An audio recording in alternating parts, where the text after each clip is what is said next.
Well, good evening, everyone. It's a joy for me to be here, and I want to say to you, Father Sharbeck, thanks you for your words. Thanks for your invitation.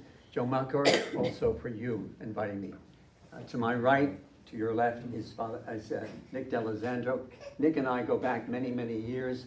I was a teacher at Loyola Blakefield in Towson, and in 1973, I met Nick for the first time. He was already in sophomore year, and since that time on until today, we have been very close friends.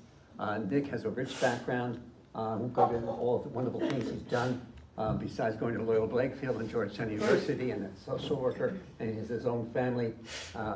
So we've stayed in touch all through the years, even when I went to Nigeria and was there for a couple of years, and Nick and I stayed in touch. And ever since my return, we've also been constantly, almost week by week, in touch with each other. So he's been an inspiration for me in terms of his life and what he's done with his life, and for people, for those who particularly are people who are struggling in the world, especially the world of Baltimore City. Yeah.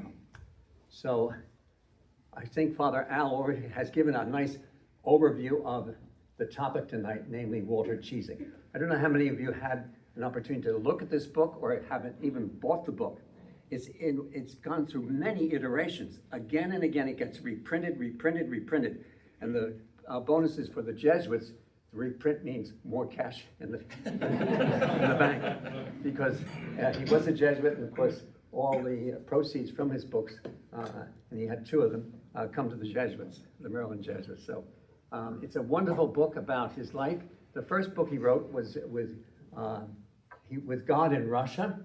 And after he came back in 1963, after 24 years living in Russia in the most excruciating way, not only in, as Father Al mentioned, in 5 years in solitary confinement, where he was constantly brutally treated in that situation in Moscow, Lubyanka, the prison. You may have heard about it. Many people died in that prison under Stalin's regime. He was released finally after 5 years and was sent to Siberia. And he spent the rest of his life in Siberia until 1963, when he was swapped for two Russian spies here in the United States. One was a colonel under the administration of John Kennedy. The Jesuits, of course, thought he had died in 1947 in Siberia. Wasn't true. As a matter of fact, he came home as a Maryland Jesuit, and he stayed with us here in the Maryland area for a while, but then went up to Fordham University in Bronx, New York, where the Jesuits, another number of Eastern European Jesuits, Byzantine Jesuits in the Byzantine Rite, set up a center called John 23rd Center, and he lived the rest of his life there. And very briefly, I met him personally when I worked, as Father Al mentioned, assisting the Jesuit provincial over a period of 10 years. And one of the men of the 215 Jesuits I was working with, one of the men was Walter Ciszek. So I had the great opportunity to meet him. And I can tell you the first time I met him, which was in Wernesville, Pennsylvania, a Jesuit center, which is closed now, but at the time it was a flourishing center. He came down to give retreats at that center, and I told him I would come to visit him since I had never met him personally. I had read both of his books, and so I remember very clearly walking into his room, and he was sitting in a chair. And of course, at that age, he was quite elderly at the time. He was in his late 70s, and I was much younger at the time. And I was simply awestruck. He was there, totally, I would use the word copacetic, totally united with God in peace, in harmony. He was transformative. I said, incredible. This man that I read about, he is the person that I've read about, that God has raised up in a unique way to always, as he says in his book, to follow the will of God. What is God's will in my life? How do I follow God's will? And that's what took him to Russia, and that's what took him to Lubyanka for 5 years. That's what took him to Siberia for the rest of his life, which he thought was going to be the rest of his life until 1963, when he was liberated and came home. And so he died in 1984. And his cause, as mentioned by Father Alba Sharbeck, is now moving forward in Rome. But let me stop right there and say, Nick D'Alessandro, I mentioned, I know Nick for 52 years plus. And so I'm going to let you introduce yourself a little bit before I come back and say a few words about it. Wonderful. And Nick, of course, he knew him, Father Ciszek, he knew him in a very unique way. And he'll tell you how and why he knew him in a unique way. And I'll come back on board and share some thoughts and reflections about Father Ciszek and also his book, He Leadeth Me. But Nick, you're Thank on. you, sir. Yes. Thank you, Father Waters. Testing, can you hear me? You can hear me. Thank you for this kind invite. Father Al and Miss Abby and Mr. Joe, you've all been, and everyone here has been so hospitable to us, so thank you so much. And Father Al and Miss Abby, your daughter's bread was fantastic. I enjoyed that. Dipped it in the soup, so thank you all. If I was to give this a title, it would be sharing some moments, wisdom, and words from Father Ciszek. How did I get this wonderful opportunity to meet this man, Father Ciszek? As Father Al said, and as Father Waters said, I was in the Jesuit Volunteer Corps in New York City. Lived in Brooklyn, worked in Times Square. The old timers here is when the deuce was really the deuce. And we had 2 weeks left, and we went to a farewell gathering at one of the Jesuit retreat houses on Long Island in Manhasset. And while I was there, I saw the book, He Leadeth Me. In fact, here's my copy from then. The young people, this paperback cost $2.45, believe it or not. And as I was reading it on the subway within the next week, a friend of mine at work saw me reading it and said, "Oh, I know him." "You know him?" "Yeah, he lives up in Fordham. He led me in a retreat." "He led you in a retreat?" Because what I'm reading here is just beyond belief. In fact, many times I'd read this book over and I'd read it to my wife, and both of us would say at one time or another, "I would have died. I would have died." The bitter cold, the hardships, beyond belief. He was in solitary confinement for 5 years. 5 years before he went into hard labor. So I said, and then he said, maybe I could give you his phone number and you could call Father Ciszek and see if he'd lead you in a retreat. And I said, give me his number. So I remember giving him a call, and he picked up the phone, and I explained what my situation was. I'd like to go and have a retreat. And he was living I'll tell you where he was living. He was living at, to people who know New York City, he was living at 2502 Belmont Avenue. It was right near Fordham University, and it was tenements. My people were Italian, so it was Italian tenements. And he lived in this small place on the first floor, and he said, catch the subway, go up to Grand Concourse, and walk a little distance, you'll get to the spot. So I went to the place about a week later. In fact, I looked in these journals. In fact, the reason I was in the Jesuit Volunteer Corps was because, just to back up for a moment, my mentor of 3 years, who strongly encouraged me, graduating, maybe try a year in the JVC, and so I went out to New York. That mentor was Father Bill Waters. And then Father Bill Waters told me to do journals. And this July will mark 50 years of journals. I have them in these Tupperware bins in my basement. So when I was invited here, I said, let me find out what I can locate in these journals. So I'm going to share some of my journal entries, as well as some letters that Father Ciszek has sent to me.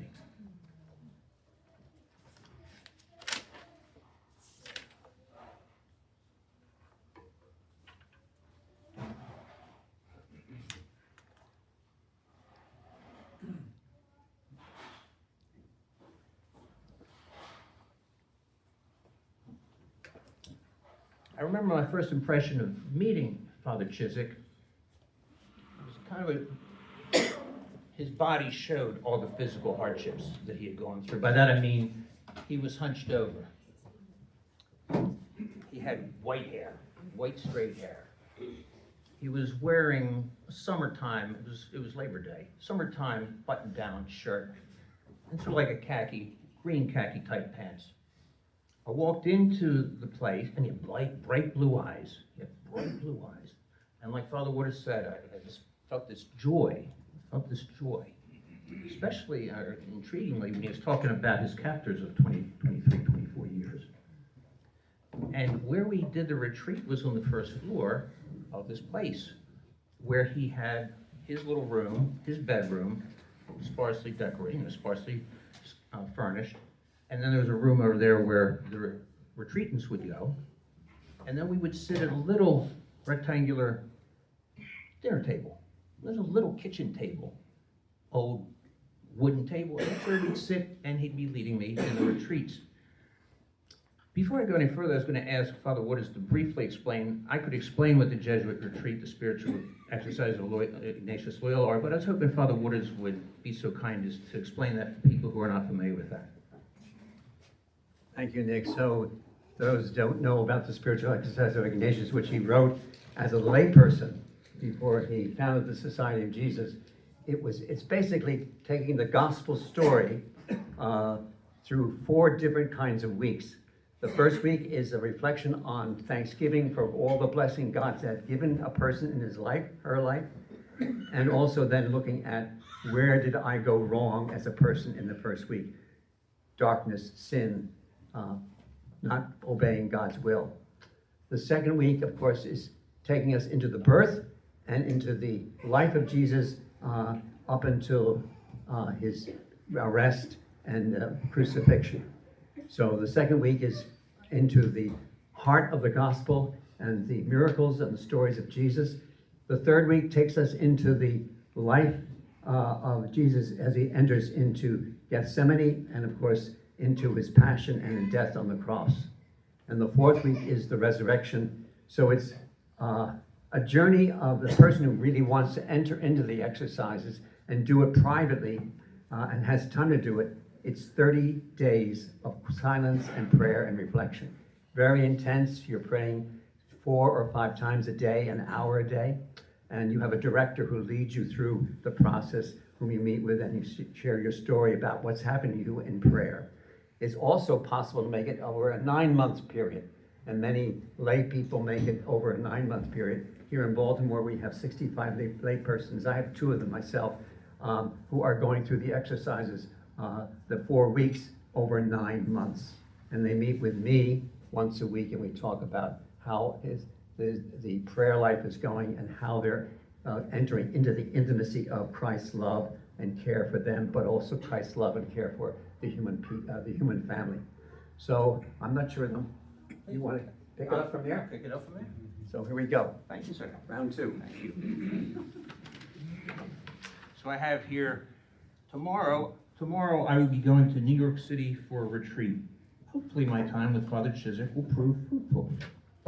I should tell you, I didn't finish the description. Barrel-chested. Short, from osteoporosis, I guess, my diagnosis, and barrel-chested. And then I jotted down some thoughts from the retreat, from the retreat. The retreat with Father Ciszek will require some digesting. What he wanted to do in the retreat was to lay groundwork for a more serious approach to prayer, and thus a different approach to viewing one's purpose. The fundamental principle, which is how St. Ignatius starts his exercise, the purpose of being placed on earth is to serve and reverence the Lord. Everything on earth is to serve that purpose. However, some hinder us and some help, and so he advises me that I choose wisely. Next, a consideration of sin and hell, the fall of the angels and the severance from God, the fall of Adam and Eve, hell, sensations, grateful to be spared. Next, there was a view of a merciful God, story of the prodigal son, lost but now found. Meeting Father Ciszek alone was inspiring. The man spent 23 years in Soviet prison camps, 5 of which were spent in solitary confinement. He said to me when discussing his means of support during that time, the church can't die. The state tried to crush it, but it was certainly alive in me. I felt stronger than any of them.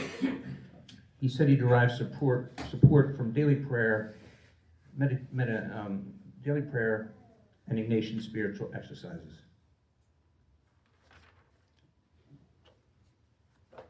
Over the years, he'd send me letters. And so when Father Waters contacted me, I started looking through the letters. Can you hear me? I feel like I'm... So I put these in order, and I'll share with you our correspondence. This is from December 11th, 1981. And at this time, I was a young man. I was about 22, just out of college and doing much soul searching. Dear Nick, PC, thanks for calling me at the center in the Bronx and here at the novitiate. Sorry I could not call you back. Your phone number was not given to me. My stay at Warnersville is planned to last till January 24th. After that, I will return to the New York area again. The rest I'm getting is doing me good. It's my first vacation ever since my return. Just to be free and spend time at leisure is the most profitable. Quiet disposes no deeper thinking. Quiet disposes no deeper thinking. While prayer in such an atmosphere affects the soul in an unusual way, God's gifts of the Spirit come and go. They are given freely. If you call again, please leave your phone number in the evening of on the same day, I will call you back. The 30-day retreat is going on at present with the novices. There are others also making the 30-day retreat. The spiritual center is doing a marvelous work in the line of retreats. Hope you are well and at peace. With kindest regards and his every blessing. Yours in Christ, Father Walter Ciszek, Esther. That was one letter. This was something at Christmas time. Oh, no, this is another one. 9/21/81. Dear Nick, PC. And here I had just left doing social type work in New York, and now I got a job in I was an insurance underwriter. That was not my calling in life. I was quite tossing around at that time. So I called him. Your letter of August 23rd has been received. Thanks for the letter. Sorry I missed you at Warnersville. The 2 months of directive retreats kept me busy all the time. The setup was different, and that had some advantages and some disadvantages in performing my work and on my health in general. But the outcome always ends well for me, no matter what I undertake. After returning to normal life, when engaged for many years in social work, which is primarily a sacrifice for others, adjustment is not easy. That is why you have so many strong reactions and feel depressed when you find yourself without a solution. Perhaps there is an internal reason bringing about such negative feelings when you would prefer something more satisfying. You will slowly work out something that will lead you to make more positive decisions and slowly make a choice that will be a proper response for your whole life. You sense already that a faith approach to life in general will profit you more. It certainly will if only you discern what the spiritual in us plays, what role the spiritual in us plays, an important and primary role in life. As I told you in the retreat, I apologize, I'm trying to read this as I told you in the retreat, be faithful. As I told you in the retreat, be faithful to your formal prayer life and to your daily duties, and things of themselves will help you find the truth you are seeking. All's well with me so far. There are only 2 of us at the center this year. His blessings and my best to you, Nick. Yours in him. Father Ciszek, S.J. Thanks for your Christmas card. Let me build on what you were just saying. Yeah. Again, a duet here. So, Father Ciszek's in that letter that he just mentioned, being attentive to what God is doing in your life. That was the message, I think, that continuously comes over in this wonderful book, He Leadeth Me. When he was struggling mightily with why I came to Russia, I came to do your work, I came to meet people who were seeking God, and now I'm in a prison for 5 years of my life. How is it, God, that you have sent me into Russia to do your work, and I can't do your work because I'm in solitary confinement? But it was in that period of time that he began to realize God was preparing him for a special part of his life, namely when he was released from solitary confinement, that he would go to Siberia, and he would begin to meet Ukrainians, Poles, and people from across Europe who had been enslaved also, as he now was enslaved in Siberia. And these people didn't have a priest. He became their priest. And it became the joy of his life. So he went to 3 different cities as a priest to celebrate Mass. And in the book, at one point, and you remember this probably, Father Al, where Easter week is coming, and in the small town, and the word goes out that there's a priest here in Siberia, in our small town, who is going to celebrate the Paschal Mystery from Palm Sunday to Easter Sunday. And he's living with 2 other priests in a small house, and the house becomes inundated, completely inundated with these Polish, these Ukrainian, and these other Catholics who didn't know that there were priests in the little town, and they came to bring themselves to have their marriages blessed, to have their children baptized, to indeed to celebrate Easter. As he says in the book, it was never a more joyous moment in my life when the people who came by the hundreds and by the thousands, they couldn't fit in the house, they couldn't fit in the streets, and of course, the NKVD, the secret police, found out what he was doing, and that was the end of his journey. That week, they came and tapped him on the shoulder and said, "You're out of here. We told you to stop doing these masses. You cannot do this." And so they send him to another village, and what does he do? He starts doing exactly what they told him he should not do. So he went and spent that 15 years doing what the NKVD kept telling him, you've got to stop doing it, and kept moving him from town to town because they did not want him to proselytize, to celebrate Mass, to baptize children, to confirm, and to perform marriages. And yet he knew that's what God was asking him to do, and no matter what was going to happen, he was ready to face even death itself. But he wanted to make sure that people knew that he was present, and he was present for them, and to celebrate their faith and to share their faith with them, particularly, of course, of Mass and the sacraments. So I'm going to pick up here. Well, thank you. And let you come through. Yeah.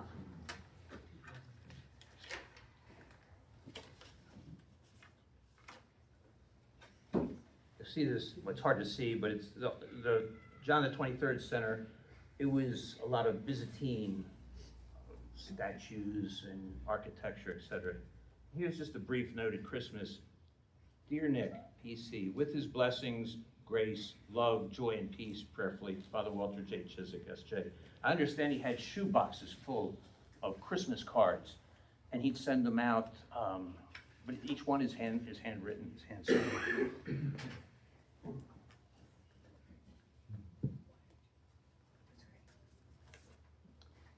This is a Russian icon on this Christmas card, and it says, his abundant, dear Nick, PC, his abundant blessings for a joyous and peace-filled Christmas. It was good talking to you over the phone, 12/28/80. Prayerfully, Father Walter Ciszek. And then, may his grace, blessings, and love ever inspire you along life's journey to the very end. Yours in the Lord, Father Walter J. Ciszek.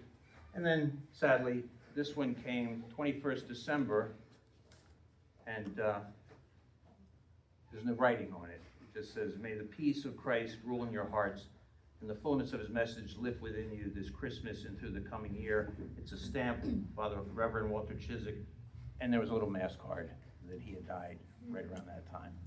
So, those are some of the things I wanted to share. Yeah, people have questions. I just wanted to offer that he came back to the United States, as you said, in October of 1963, and for any of the old timers here, his plan was to meet with President Kennedy, who, Attorney General Bobby Kennedy worked this out with President Kennedy, but he was scheduled to go to the White House, but of course, JFK was assassinated a month later. It's one of the stories he shared as we were talking, and I just thought I'd bring that up. So I'm sure there may be some questions from people rather than just hear from us about Walter's life and what grounded him so deeply in the faith and made him so committed to following in the footsteps of Jesus and committed to the people that he was sent to serve from 1941 on till 1963, before he came home. So are there some questions that we can answer for you? I have one last quote I just saw. Okay. I have two journals. This one says, I called Father Ciszek. His plans for coming to Warnersville are not settled. He gave me encouraging words of advice. And so for the young people here, he was speaking to a 23-year-old who's trying to sort things out. God didn't put you here by mistake. So I thought I'd end the talk on that very upbeat note. Yeah. But maybe again, there are questions about Father that we can answer. Please, I have yes. a question. Yes. In the book, when he's in solitary confinement, he's a very strong mentally. He's going to beat this thing. They're not going to break him. He's not going to sign the confession. That's right. And then he gets broken, signs the confession, feels horrible, and feels like he, failed. And then he seemed to have a metanoia that everything was God's will, and that's like changed everything. That whether he was starving, cold, whether he got free, whatever he did, he had this acceptance. Could you comment upon that a little bit? And you've read the book much more than I have. I only went through it once. Sure. You've got the core and the heart of the book is that chapter where he's in solitary confinement for a year, and they are trying to break him through that whole year. And of course, that very savvy interrogator, who he actually found to be very interesting and very friendly, and said, basically, this is your story, this is your confession, sign these 60 plus pages. And he at first says, remember he says, written in the book, he said, I can't sign that. And then this interrogator changed into a rage. And it so shocked him that he picked the pen up and he says, without even thinking, I started just signing. And when I finished, I realized I have failed the Lord. I have not done what I should have done. And then he begins to think when he goes back to his cell, I was depending on myself. I was not depending on God's grace. I was depending on my own self-will. And that's where I failed the Lord. When we depend on our own selves and about what we think is best for ourselves without really taking time in prayer and reflection and asking, what does God want from me? What does God want from us? That's what's really key to our own lives. It's the key to Walter's life. And so he explains throughout the rest of the book how he goes back to that touchstone moment when he failed the Lord, but began to realize God's immense compassion and forgiveness and mercy. And God taught him now, you've got to depend on God's will, not on your own strong will. That's not what counts. And that comes by way of prayer and reflection and constant prayer, asking, what is your will for me? What's your will for us? And of course, that's the challenge that we all face day after day. We family people, as you all are, with all things happening, joys and sorrows, ups and downs, lights and darknesses. Things are happening, and not only your small world, but the larger world, the world of our country, the world of the world, the whole world in turmoil right now. So what is God doing? And what is God doing in each one of us and doing in all of us collectively? What's God's will for us? That's his message, I think, throughout the book. And I think that you touched on the heart of the book. But Nick, you In fact, that's what you're going over that very chapter on the drive over here. Yeah, we were talking about it on the drive coming over. That's the heart of the book. There are other wonderful chapters in the book, but I think that's the core chapter where reaches inside himself and realizes, I'm dependent totally on myself, my own ability to take care of myself and make decisions for myself. And I realize I've left God out of the picture. It's not me, it's what God's word is for me. That's what I need to listen to And I do remember, prayerfully. Father, was when he gets that realization, the next day when he goes back, sometime after when he goes back to the interrogator, Yeah. he has a smile on his face. He does. And he confounds the interrogator, but he even Won't threatened give him in. with death, but he says, I'm at peace. Exactly, exactly. What a Yeah, story. yeah. So from then on, he followed God's will totally. No matter what they did to him, no matter how his life was treated by anybody, he just said he was always ready to die. Always. But God somehow kept him alive and kept him not only alive for a year or two, but for an extraordinary amount of time in Siberia in those years that he lived there and worked there in very harsh conditions. Yeah. So, but there are other people. I see in the hand. Yes.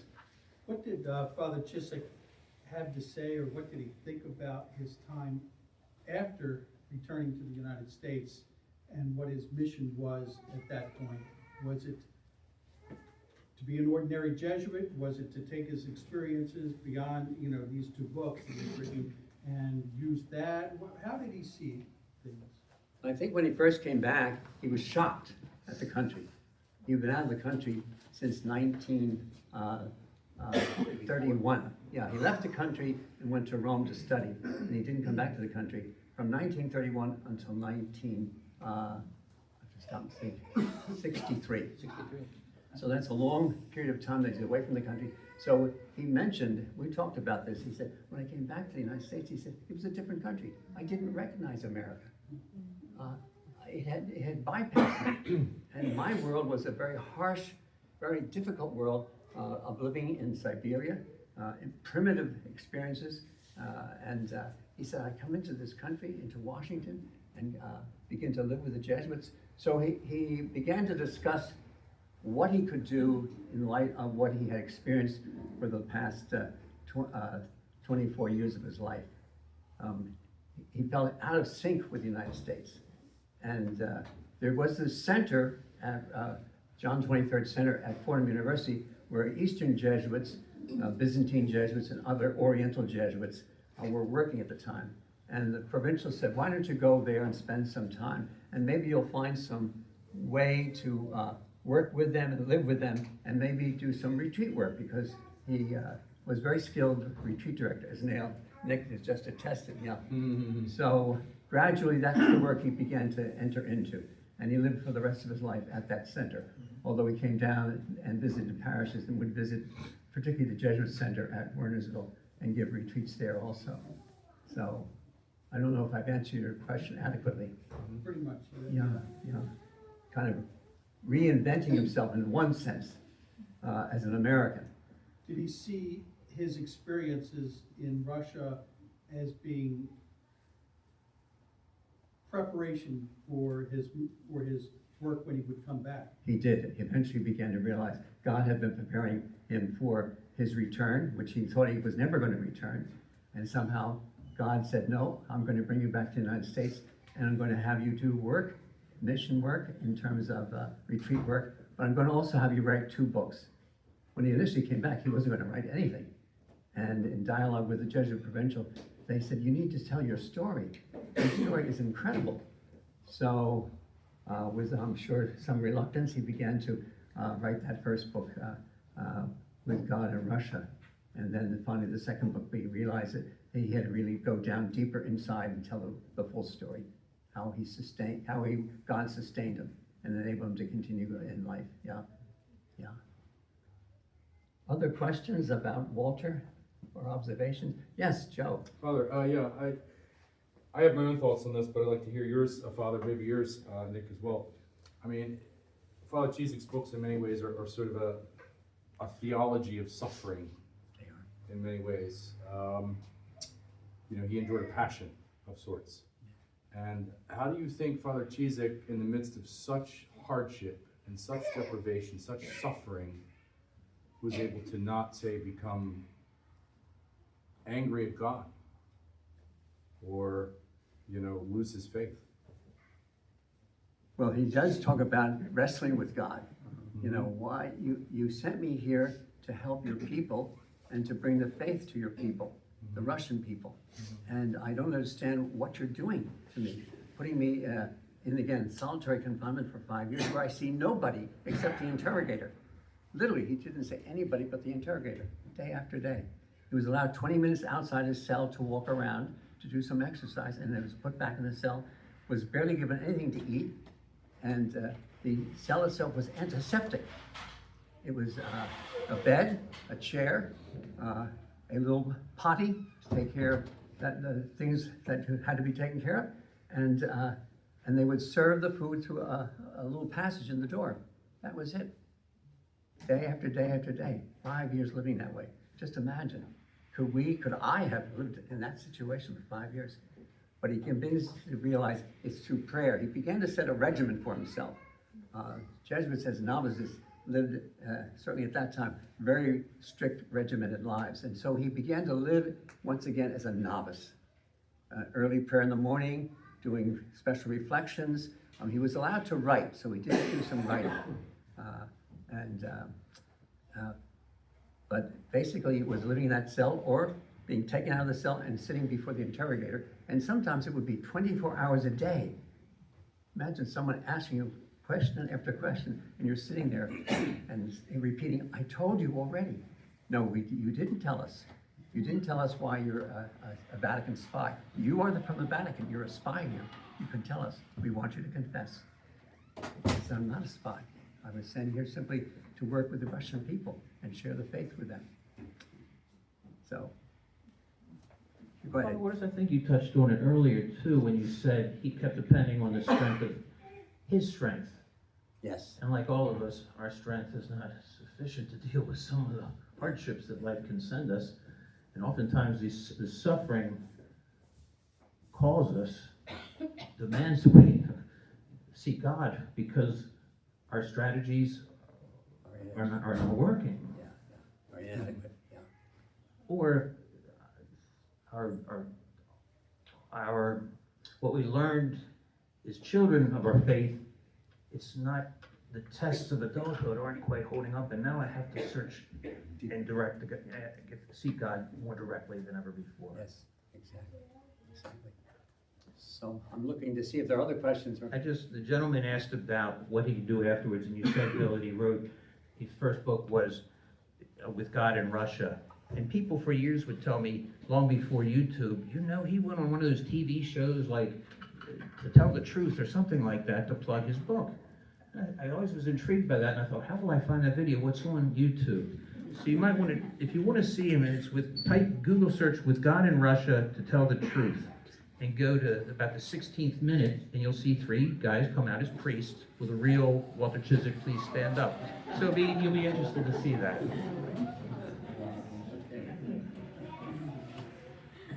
I'm sure there are a few other questions here before we call it a night. Yes? Yes. After all, you have families back home. It's Friday night and you need to get some rest and relaxation of a work week. Yes? But 1 or 2 final questions? Yes? No? When was he able to say mass? At what point? Well, he basically couldn't say mass, of course, while he was in a solitary confinement. But when he came out, he began to find that there were Catholics, Christians, who would be able to get him some little bit of wine and some bread. And so in Siberia, he was sent every morning at 6 o'clock in the morning. They were all got up and they were at work from 8 o'clock on. And they would go into the woods with some Christians, Catholics, and he would celebrate Mass secretly, very quickly. He had memorized the Mass. He knew the Mass, as Alan mentioned. And so he would simply celebrate the Mass with them surrounding him. And very quickly, because they knew the guards, of course, caught on to anyone trying to do something that was not in keeping with the regimen of the camp itself, yeah. So that he would, but there were times when he couldn't celebrate Mass because the guards were around, they're too close, they know what we're gonna do, or they suspect what we're gonna do, so we can't have Mass today. So then he would, on his own then, when he went back to his cell, in Siberia. He would celebrate Mass quietly to himself, and then he would bring the Eucharist to members of his barracks. He lived in a barracks. He would go and tap on their shoulder and say, I have the Eucharist. And he said the faith of the prisoners and the people that he lived with in the camps was simply extraordinary, amazing.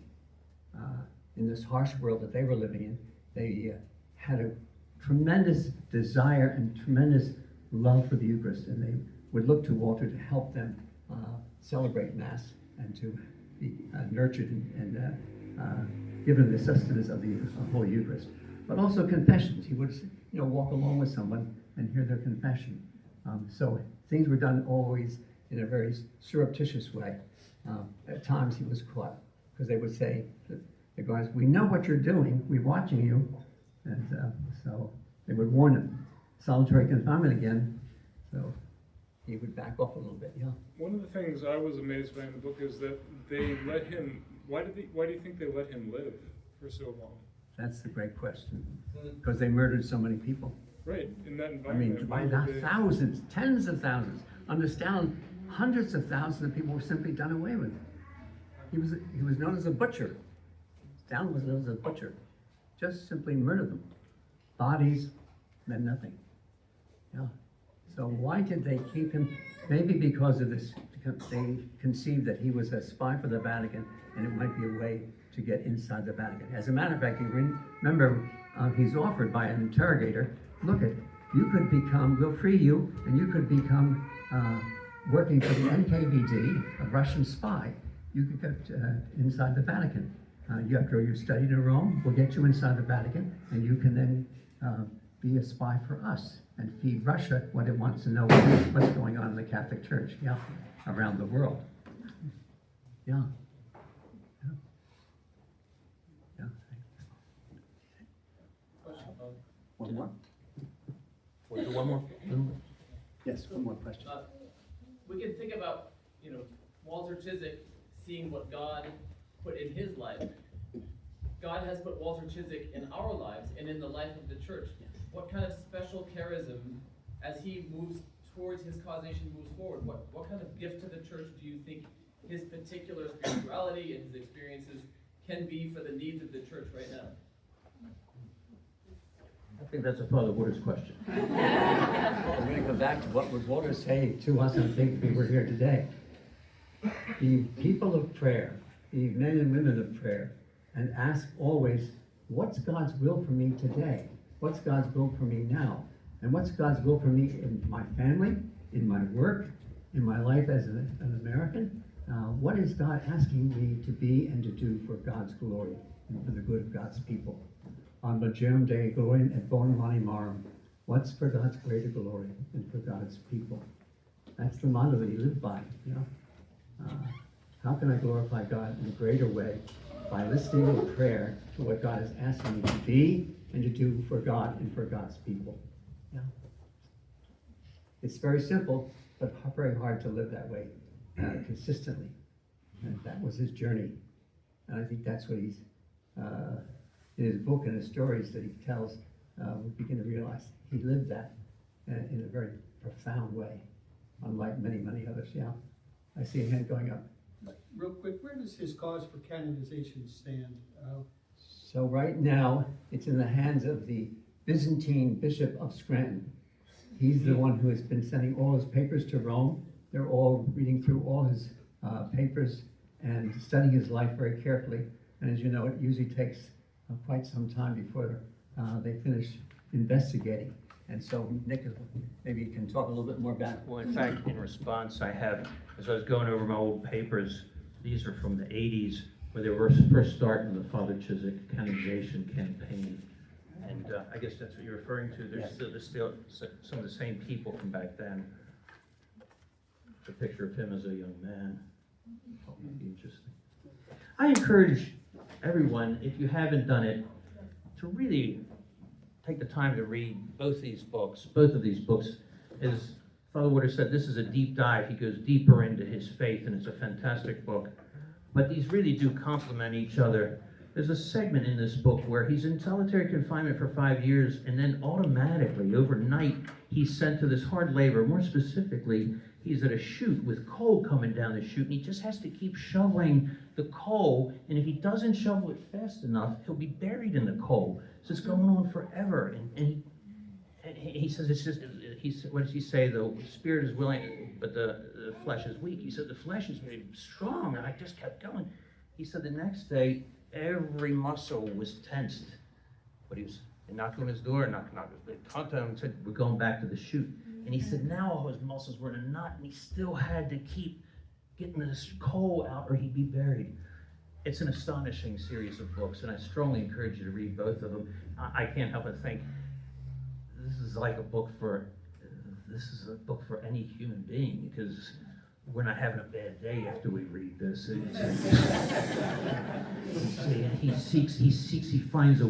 He finds his faith through these hardships, and I think that speaks to all of us.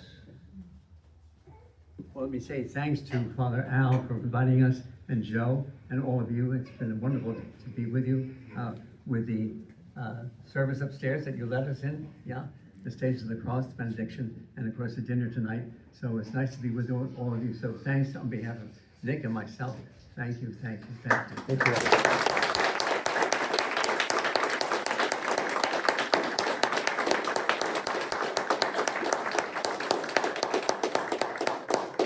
I'm going to put the spotlight on Father Waters for a moment. I'll be very brief, but he's been there. As I say to so many people, he's married us, he's baptized us, he's buried us. He's just been fantastic.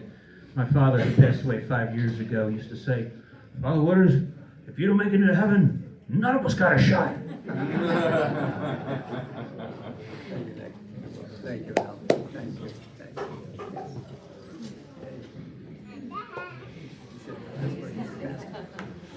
Thank you all. So that's the perseverance of faith through Father Walter Ciszek, and that's the grace that's available to all of us. But his unique circumstances, it's kind of connected dots what I said before, kind of raises the bar for the expectation of what God can do in our lives as well. Please, God, may He do so. Just another brief word of prayer. Almighty God, you have, as we say at the end of each of our masses, you have prepared those good works so that we can walk in them. And so we ask for your grace and enable us to keep our eyes on you, even as Father Ciszek did. And thank you for the examples also, these two men who've been able to walk with the grace that they shared with Father Ciszek, inspired by his life, are able to share more of his life with us. So give us grace, O Lord, to pass on your witness as well, as we pray in the name of the Father, and of the Son, and of the Holy Spirit. Amen. Amen. Thank you again. Thank you, thank you.